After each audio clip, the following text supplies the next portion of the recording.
सध्या चर्चेत असलेला वक्फ सुधारणा कायदा हे विधेयक अखेर लोकसभेत सादर करण्यात आले आणि यावर सत्ताधारी आणि विरोधी पक्षांमध्ये जोरदार चर्चा होताना दिसत आहे. आणि या विधेयकाला मुस्लिम समुदाय आणि विरोधी पक्षाकडून मोठ्या प्रमाणात विरोध होताना दिसत आहे. पण तुम्हाला हा प्रश्न नक्की पडला असेल की वक्फ बोर्ड आहे तरी काय? सर्वप्रथम वक्फ म्हणजे काय हे समजून घ्या. वक्फ हा अरबी शब्द आहे. याचा अर्थ आहे की एखादी मालमत्ता कायमस्वरूपी दान करणे. पवित्र, धार्मिक किंवा परोपकारी कारणांसाठी दिली जाणारी मालमत्ता, उदाहरणार्थ मशीद, दफनभूमी, शैक्षणिक संस्था किंवा निवारागृहांसाठी ही मालमत्ता वापरली जाते. एकदा का एखादी मालमत्ता वक्फ म्हणून दान केली की ती देणारी व्यक्ती ती परत घेऊ शकत नाही.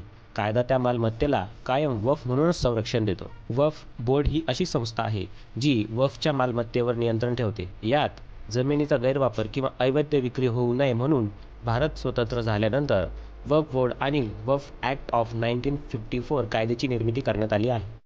पण वक्फचं नियमन करणारा पहिला कायदा हा 1923 मध्येच ब्रिटिश राजवटीत मुसलमान वक्फ कायदा 1923 मध्येच लागू करण्यात आला होता.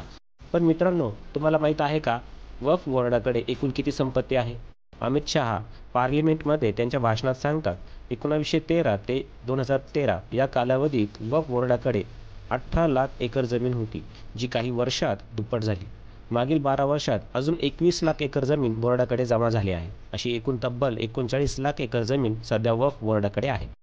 1913 से 2013 18 लाख एकड़ और 13 से 25 तक और नई 21 लाख एकड़ भूमि बढ़ गई. म्हणजेच रेल्वे आणि कॅथोलिक चर्च नंतर वक्फ बोर्ड हे तिसरं सर्वात मोठं जमिनीचं मालक आहे. या जमिनीवर बहुतांश मशिदी, मदरसे आणि दफनभूमी आहेत. आता आपण मुख्य मुद्द्यावर येऊ. वक्फ सुधारणा विधेयक हे बिल लोकसभेत सादर करण्यात आले. पण इंडिया आघाडी आणि मुस्लिम समुदाय या विधेयकाला काय विरोध करत आहेत?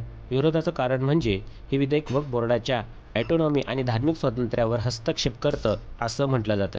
दुसरीकडे सत्ताधारी पक्ष म्हणतात की या सुधारणांमुळे पारदर्शकता येईल आणि गैरव्यवहार थांबतील.